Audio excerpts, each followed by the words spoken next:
वेळेवर म्हणून कधी येतच नाही बरं का. काय ग, किती वेळा सांगितलं वेळेत येत जा म्हणून. अहो काकू येतच होते, जरा उशीर झाला. नाही, तुमचं नेहमीच आहे बरं का. आपण ठरवतो एक आणि होतोय. अहो काकू तसं नाहीये, स्वयंपाकाला उशीर झाला. सॉरी. अगं हो, पण ह्याच्या पुढे आपल्याला वेळ लागणार आता खेळायला. आणि मग घरी जायला पण उशीर होणार की नाही. बरोबर. बरं चला चला, फेर पकडू. फेर काय पकडतीयस? मनाली कुठे? मनाली कुठे? काकू हे काय? आली आली बघ. काकू सॉरी, जरा यायला उशीर झाला मला आज. काय ग मनाली, नेहमीच आहे तुझं एक. आज का उशीर केलास आता? अहो ते येताना जरा बरं बरं बरं. तुझ्या चेहऱ्यावर टेन्शन कसलंय? काही झालंय का? नाही नाही नाही, काही नाही झालं. बरं बरं बरं, चला तर चला आपण सुरुवात करूया. हो हो चला चला चला चला. चल मनाली. हो चला चला. मनाली तुझा फोन वाजतोय, उचल ना. हो नंतर घेते मी. अय्या पुन्हा फोन आला. ए मनाली फोन उचल ना ग. अगं काही कामाचं नाहीये, मी नंतर घेते म्हणले ना. अगं पण खरंच काही कामाचं नाहीये फोन. मनाली हे बघ, मी उचलू का तो फोन? आणि नाही नाही काकू, मला सतत कोणीतरी फॉलो करतोय. फॉलो? अगं पण कोण आहे? कोण तो? नाव काय त्याचं? नाही, मला काहीच माहित नाही त्याच्याबद्दल. उचलू का फोन? आणि इकडे बरोबर. नाही नाही काकू, मी सांगते. मला सतत कोणीतरी फॉलो करतंय. अगं पण आहे कोण तो? नाव काय त्याचं? मला काहीच माहित नाहीये काकू. रडू नको रडू नको. शांत हो बरं आधी. पण त्याचं म्हणणं काय? काय म्हणतोय तो तुला? काय काय म्हणतोय काय तो? काकू तो म्हणतोय त्याला माझं गुपित माहिती आहे, तो माझ्या नवऱ्याला सांगे. कसलं गुपित? मला नाही माहिती. तू काही चुकली आहेस का? नाही हो काकू. मग घाबरतीयस कशाला? सांगू दे त्याला काय सांगायचंय ते. अहो पण काकू तू काय सांगेल ना हे कळत नाहीये मला. उगाच त्याच्या घरात आग पेटेल. अगं काय म्हणतोय काय तो? त्याला नक्की हवंय तरी काय? त्याला मला एकदा भेटायचंय. आणि जर मी पोलिसात गेले ना तर तो माझे फोटो नवऱ्याला पाठवेल. पण कसले फोटो? अगं तेच तर नाही ना माहिती की त्याच्याकडे कसले फोटो आहेत. त्याला कळलंय का तू इथं आली ते? हो. अगं तो मला सारखं फॉलो करत होता आणि ते बिल्डिंग पर्यंत येत होता. अगं मी कधी येते आणि कधी जाते त्याला सगळं माहितीये. हे बघ, तू घाबरू नकोस. त्याला ना आपण चांगला धडा शिकवूया. थांबा, त्याचा परत फोन तर येऊ दे. त्याचा फोन उचल आणि त्याला सांग की तू या फ्लॅट मध्ये राहते. ओके?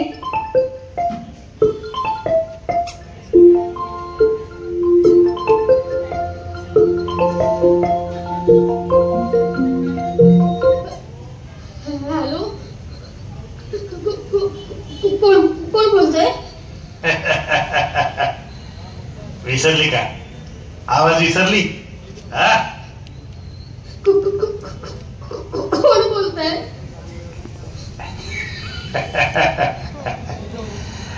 मला तुला भेटायचंय आता लगेच. मी नाही भेटू शकत आता. मी घरी आले माझ्या. माहितीये मला तू आता कुठे आहेस ते. आता माझ्यासोबत त्या बिल्डिंग मध्ये गेलीस ना? कोण आहे तिथं? कोणी नाहीये इथे. कोणीच नाहीये. माझं घर आहे. कोणीच नाही? तुझं इथे पण घर आहे? खरं सांग, कोणीच नाही का तिथं? मग मला भेटलंच पाहिजे. हा भेटलंच पाहिजे. सांग, तुझा फ्लॅट नंबर सांग. नाही सांगणार मी. तुझ्या नवऱ्याला तुझे फोटो पाठवू? नको. सांग फ्लॅट नंबर. लगेच सांग. 12 वाजले तुझे 12. आलोच, 1 मिनिटात आलो. ठेव फोन.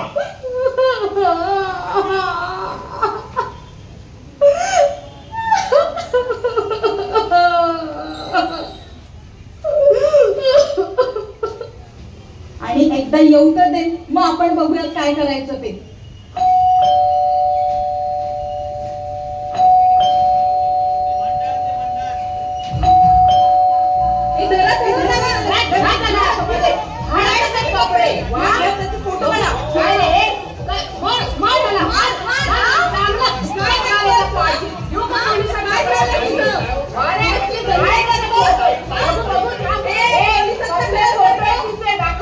माझ्याकडे तिचे कसलेच फोटो नाही हो. फोटो नाही.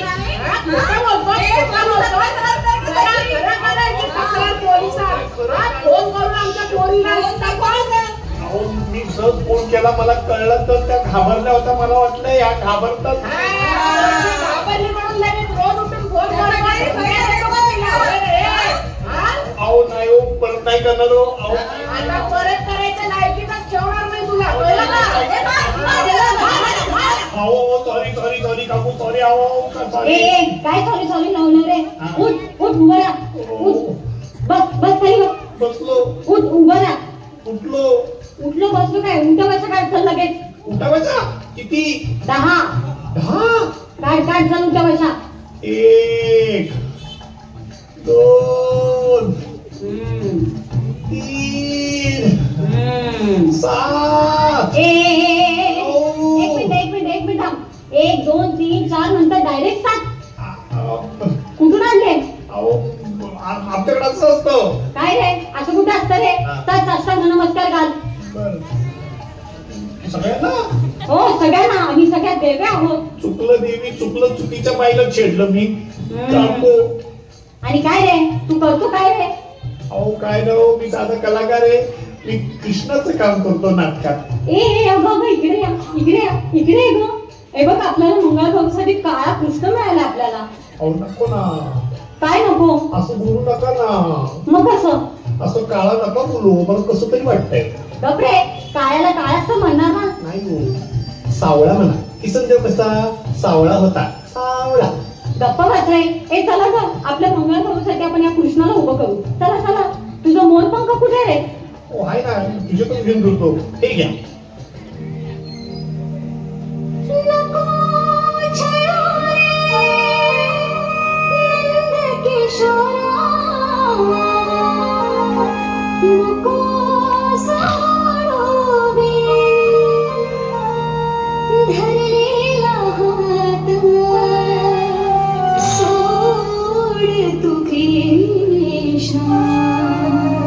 जाऊ दे विकरालो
अगं असल्या मुलांना ना अजिबात घाबरायचं नाही. खरं? मला विचारा. काकू तुमची कमाल आहे पण.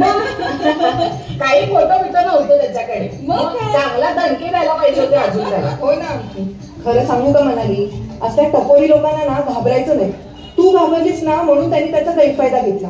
त्याच्याकडे काही तुझे फोटो बिटो काहीच नव्हते, तरी तो तुला ब्लॅकमेल करत होता आणि त्याचाच त्याने गैरफायदा घेतला म्हणून तू घाबरलीस. आणि काय केलं असतं ग त्यांनी? तुझ्या नवऱ्याला सांगितलं असतं आणि तुमचा संसार तुटला असता. असंच ना? अगं हे बघ, आता आपल्या प्रत्येकाच्या नवऱ्याला सगळं माहिती असतं. हे बघ, प्रत्येकाचा भूतकाळ असतो आणि भविष्यकाळ सुद्धा असतो मनाली. आता खरं तर तुझ्या नवऱ्याने तुझा भूतकाळ बघितलाच नाही पाहिजे. त्यांनी आता तुझ्या बरोबर भविष्य काळाची स्वप्न रंगवली पाहिजे. बरोबर ना? कळतंय का काही? आणि त्यातूनही तुझी काही चूकच नाहीये. त्या मुलांनी फक्त तुझ्या घाबरण्याचा गैरफायदा घेतलाय. कळलं? आता ह्याच्या पुढे अजिबात घाबरायचं नाहीये.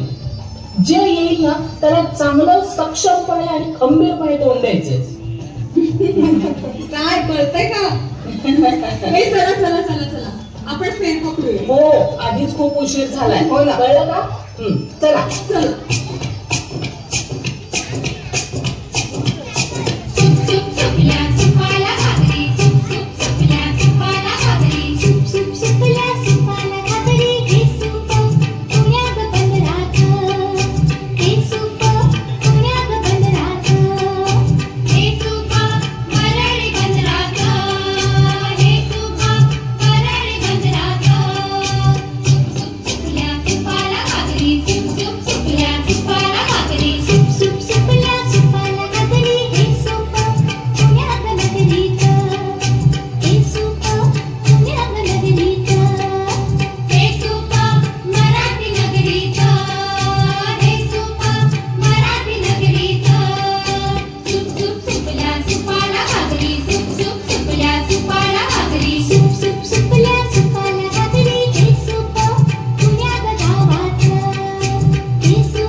एकत्र आलं ना, त्यामुळेच मनालीला आपण त्या नरधमापासून वाचवू शकलो.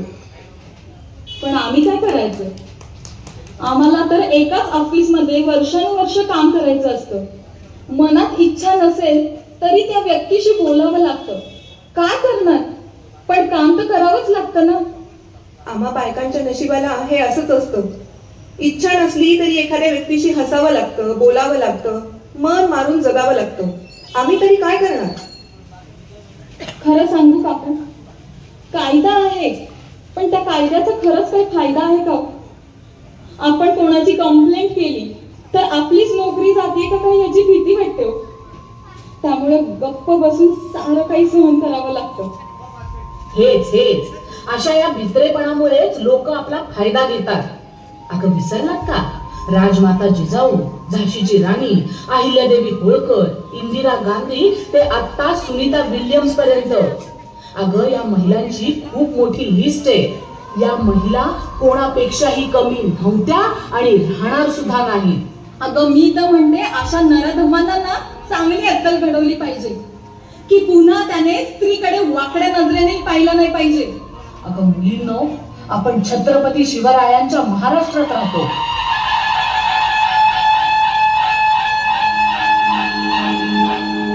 अगं महाराजांवेळी जो कायदा होता ना, तोच आत्ताही लागू झाला पाहिजे. परक्या स्त्रीकडे कुणाची वाकड्या नजरेने बघण्याची ताकद नव्हती. आणि जर कोणी पाहिलंच तर त्याचा सुद्धा एक गडेलोट व्हायचा. हे चला गो, आपण सगळे मंगळागौरीचा खेळ खेळायला आलोय. उगीच कशाला सिरियस विषय घेऊन बसायचा? हो ना, हे चला चला म्हणत्या हे अगं राणी, आपण घागरी आणल्या होत्या. हो, ते तर विसरूनच शिकले. चला चला चला बरं, तू घागर आण आणखी माझी आहे बरं का. तुझे गाणं तुला. चला चला चला.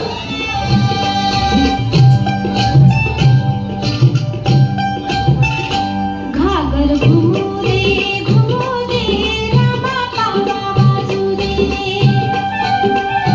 घागर घुमू दे रामा पावा वाजू दे. आली गवर पावणी आणि तशी मुली. आली गवर पावणी आणि तशी मुली. घागर घुमू दे रामा पावा वाजू दे.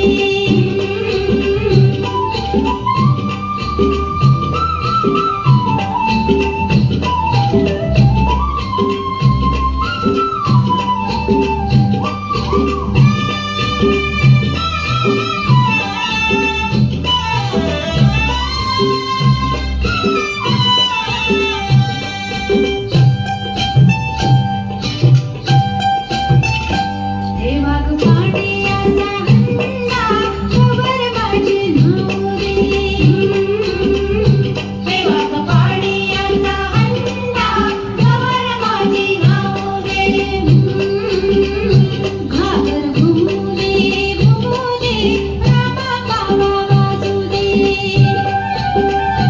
घागर घुमू दे रामा पावा वाजू दे.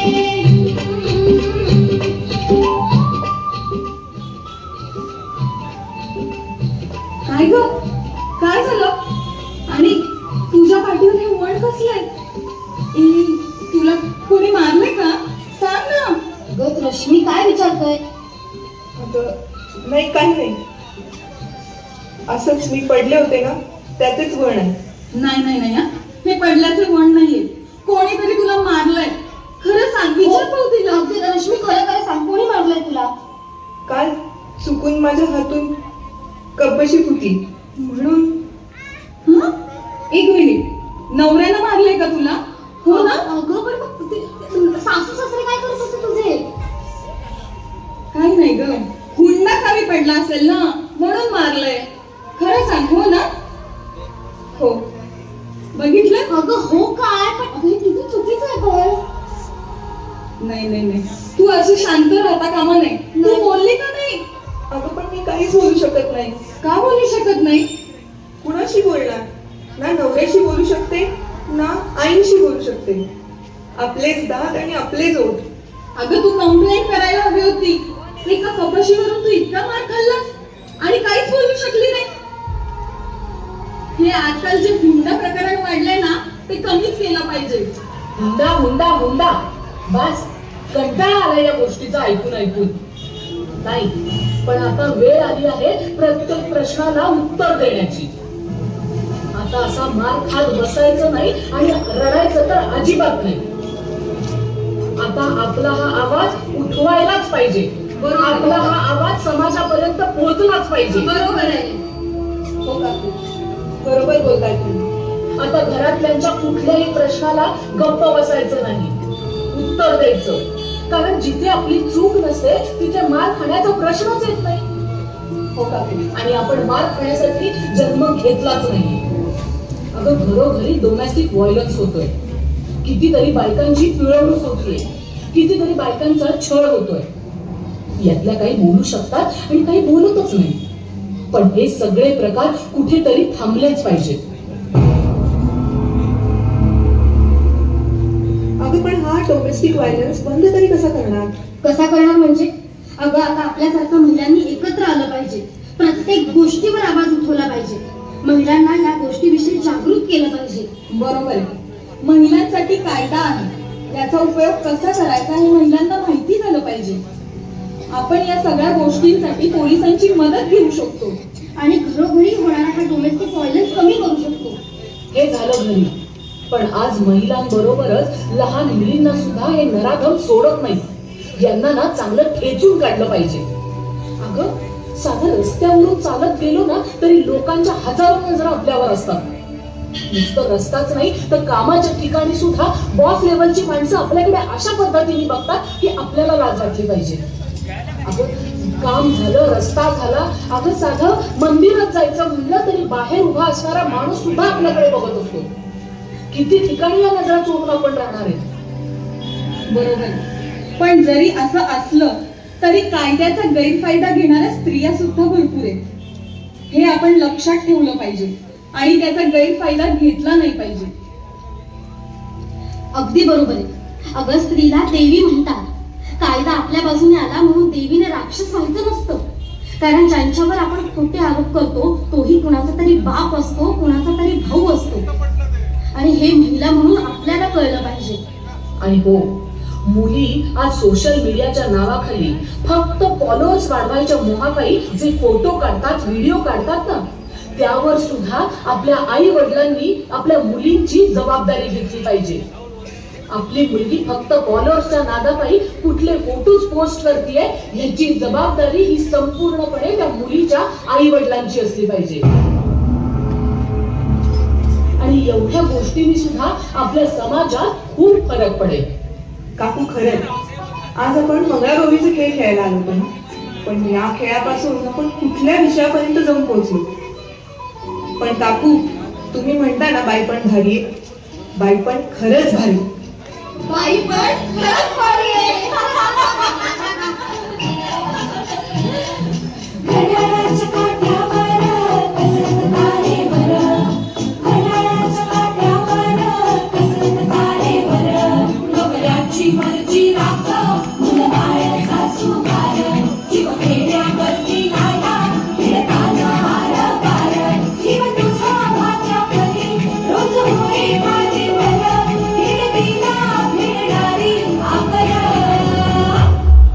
बाई पण भारी ग, बाई पण भारी ग, बाई पण भारी ग, बाई पण भारी ग, बाई पण भारी ग, बाई पण भारी ग, बाई पण भारी ग. बाई पण भारी देवा या नाट्याचे लेखक, दिग्दर्शक आणि निवेदक जितेंद्र वाईकर, रेकॉर्डिस्ट रेणू तारू, ध्वनिमुद्रण श्री दत्तकृपा स्टुडिओ पुणे. धन्यवाद.